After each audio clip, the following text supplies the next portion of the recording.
Good morning friend, देखिए लक्ष्य education channel में आपका बहुत बहुत स्वागत है। अर्धवार्षिक परीक्षा 2022-23 विषय गणित कक्षा 10वीं। तो यहाँ पर बिना स्किप किए फ्रेंड्स पूरा वीडियो देखें और चैनल पर पहली बार आया तो प्लीज़ चैनल को सब्सक्राइब जरूर कर ले। देख लेते हैं पूरा प्रश्न पत्र कि आपको कैसा रहने वाला है। तो इसमें मजाक में न ले फ्रेंड्स और पूरा वीडियो देखें, क्योंकि जो आपको 3 जनवरी को क्वेश्चन पेपर आने वाला है वो पूरा यही का यही आएगा। तो आप पूरा देखें और सभी के उत्तर भी बताऊंगा इसी वीडियो में मैं। तो देखते हैं प्रश्न क्रमांक पहला क्या लिखा हुआ है। प्रश्न क्रमांक पहला में कि सही विकल्प चुनकर लिखिए। तो सही विकल्प में पहला दिया हुआ है दो संख्याएं a और b इस प्रकार है कि a गुणित b बराबर 32 और एलसीएम a गुणित b का 8 है। तो HCF क्या होगा। तो HCF के लिए इस 32 में 8 का भाग दे देंगे तो कितने बार जाएगा, 4 बार जाएगा। तो उत्तर हो जाएगा 4। ठीक है। इसके बाद नेक्स्ट क्वेश्चन, यदि किसी द्विघात बहुपद एक्स स्क्वायर धन बी एक्स धन सी के शून्यक अल्फा और बीटा हो तो अल्फा धन बीटा का मान होगा। तो अल्फा धन शून्यकों का योगफल होता है ऋण बी अपॉन ए, ऑप्शन नंबर सी।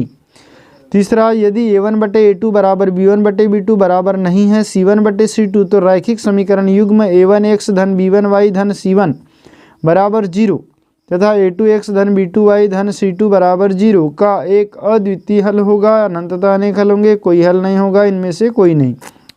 तो देखो ये वाली जो कंडीशन है a1 बटे a2 बराबर b1 बटे b2 बराबर नहीं है c1 बटे c2, तो इसमें निकाय का कोई भी हल नहीं होता। ऑप्शन नंबर बी सत्य होगा। चौथा है श्रेणी 3, 6, 9 का कौन सा पद 27 है।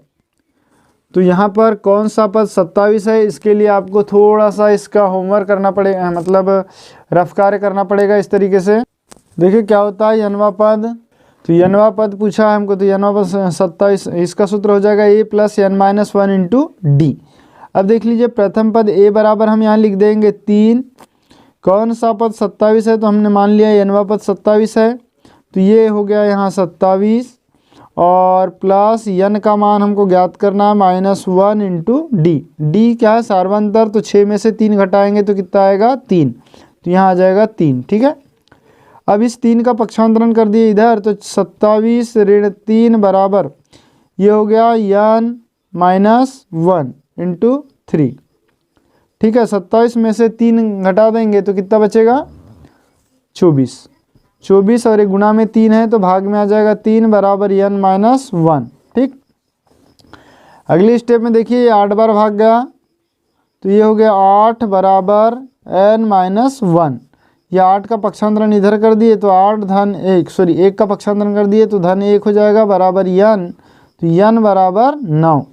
तो फ्रेंड्स यहाँ पर उत्तर हो जाएगा ऑप्शन नंबर कौन सा है यहाँ, 9वां, ऑप्शन नंबर सी। ठीक। नेक्स्ट है त्रिभुज ABC में AB बराबर 6 वर्गमूल 3 सेंटीमीटर, AC बराबर 12 सेंटीमीटर, BC बराबर 6 सेंटीमीटर है, तब कोण B का मान होगा। देखिए तीनों भुजाओं के मान दिए हुए हैं और कोण B का मान हमको पूछा है। तो फ्रेंड्स यहाँ तीनों भुजाओं के मान दिए हुए हैं तो हम देख लेते हैं। यदि ये पाइथागोरस प्रमेय यहाँ पर लागू होता है तो कोण कितना आ जाएगा, 90 अंश। तो इसको इस तरीके से आपको हल करना है। यहाँ पर देखिए हम त्रिभुज बना लेते हैं, त्रिभुज ABC। यदि ये सबसे बड़ी भुजा को कर्ण मान लेते हैं, ठीक है, और एक भुजा हो जाएगी लंब और दूसरी हो जाएगी आधार। तीनों भुजाओं के मान दिए हुए हैं। AB का मान दिया है 6 वर्गमूल 3, AC का मान 12 और BC का मान 6। ये तो पाइथागोरस प्रमेय होता है कर्ण का वर्ग बराबर आधार का वर्ग धन लंब का वर्ग। ठीक है। तो अब देख लीजिए यहाँ पर कर्ण कितना है, 12। तो 12 का वर्ग बराबर आधार हो गया 6 का वर्ग धन लंब हो गया 6 वर्गमूल 3 का वर्ग। यदि ये दोनों बराबर आते हैं तो ये कोण कितने का हो जाएगा, 90 अंश का होगा। ठीक है। अब 12 12 144 बराबर 6 6 36 धन 6 का वर्ग 36 गुणित वर्गमूल 3 का वर्ग 3। ये गुना कर देंगे इसको तो हो गया 36 धन 36 गुणित 3, ये हो गया 108। दोनों को जोड़ दिए तो ये भी आ गया 144 और इधर भी आ गया 144। तो दोनों कैसे हैं, बराबर है। तो त्रिभुज कैसा है, समकोण त्रिभुज है। तो कोण कितने का होगा, 90 अंश का होगा। ठीक है। कोण B बराबर 90 अंश। तो ये हमारे यहाँ कोण बी पूछा है, कोण बी का मान ज्ञात कीजिए। तो कोण बी का मान होगा 90 अंश, ऑप्शन नंबर सी सत्य हो जाएगा। फिर दिया है दो बिंदुओं ए x1 y1 और b x2 y2 के बीच की दूरी है। तो इनके बीच की दूरी बताना है। तो इनके बीच की दूरी होती है फ्रेंड्स, ये हो जाएगा वर्गमूल x2 माइनस x1 का होल स्क्वायर प्लस y2 माइनस y1 का whole square, option number a सत्य हो जाएगा। ठीक है, इसके बाद रिक्त स्थान देख लेते हैं कि इस तरीके के आपके रिक्त स्थान आने वाले हैं परीक्षा में। देखिए क्या लिखा है, प्रत्येक भाज्य संख्या को खालिस्तान संख्याओं के गुणनफल के रूप में व्यक्त किया जाता है। तो यहाँ पर आ जाएगा अभाज्य। ठीक है, अभाज्य संख्याओं के गुणनफल के रूप में व्यक्त किया जाता है। फिर है घात दो के किसी बहुपद के अधिकतम खालिस्तान शून्यक हो सकते हैं। देखिए 2 की घात है तो 2 शून्यक होंगे यहाँ 2। फिर द्विघात समीकरण के विकटीकरण का सूत्र d बराबर होता है बी स्क्वायर माइनस 4ac। यदि किसी समांतर श्रेणी n व पद 3 + 2n हो तब श्रेणी का प्रथम पद कितना होगा। तो देखिए इसको इस तरीके से, यहाँ हमारे पास दिया हुआ है n वा पद बराबर 3 + 2n। अब हमको पूछा है कि प्रथम पद क्या होगा, तो इसको एडजस्ट देख लीजिए। n वा पद हम क्या लिखते हैं, a + n - 1 × d। ठीक है, तो a, अब इस 2n को इस तरीके से एडजस्ट करना है हमको।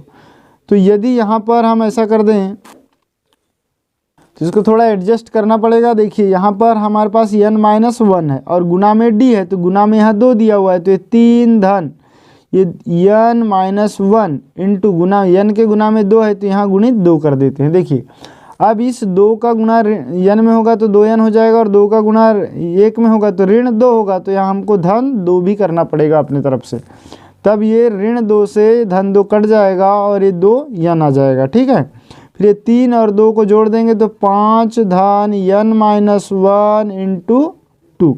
तो d का मान हो गया 2 और ये हो गया a का मान, ये हो गया d का मान। ठीक है, तो सर्वांतर हो जाएगा 2 और प्रथम पद हो जाएगा a। तो यहाँ हमको पूछा है कि श्रेणी का प्रथम पद क्या होगा, तो प्रथम पद हो जाएगा 5। फिर है दो समान कोणिक त्रिभुजों में उनकी संगत भुजाओं का अनुपात सदैव खालिस्तान होता है। तो ये हो जाएगा समानुपात में होता है। फिर त्रिभुज का क्षेत्रफल खालिस्तान गुणित आधार गुणित शीर्षलंब, तो यहाँ आ जाएगा 1/2। फिर वृत्त को 2 बिंदुओं पर प्रतिच्छेद करने वाली रेखा को खालिस्तान रेखा कहते हैं, तो प्रतिच्छेदी रेखा कहते हैं। ठीक है, नेक्स्ट क्वेश्चन देखते हैं आप। प्रश्न क्रमांक 3, सही जोड़ी लिखिए। तो सही जोड़ी में देख लीजिए क्या लिखा हुआ है कि 1 + cot² थीटा सेक थीटा। देखिए 1 + cot² थीटा बराबर होता है कोसेक स्क्वायर थीटा। तो ये ऑप्शन नंबर ई आ जाएगा। फिर होगा सेक थीटा बराबर 1/cos थीटा, ऑप्शन नंबर ए। फिर sin² थीटा + cos² थीटा बराबर 1, तो ऑप्शन नंबर डी। फिर tan 60 अंश का मान वर्गमूल 3, तो ये ऑप्शन नंबर बी। फिर cos 90 - थीटा बराबर होता है sin theta, option number c. फिर sin 48 अंश सेक 42 अंश धन cos 48 अंश कोसेक 42 अंश। फ्रेंड्स हमारे पास ये 2 बचा, ये ऑप्शन नंबर ये 2 हो जाएगा।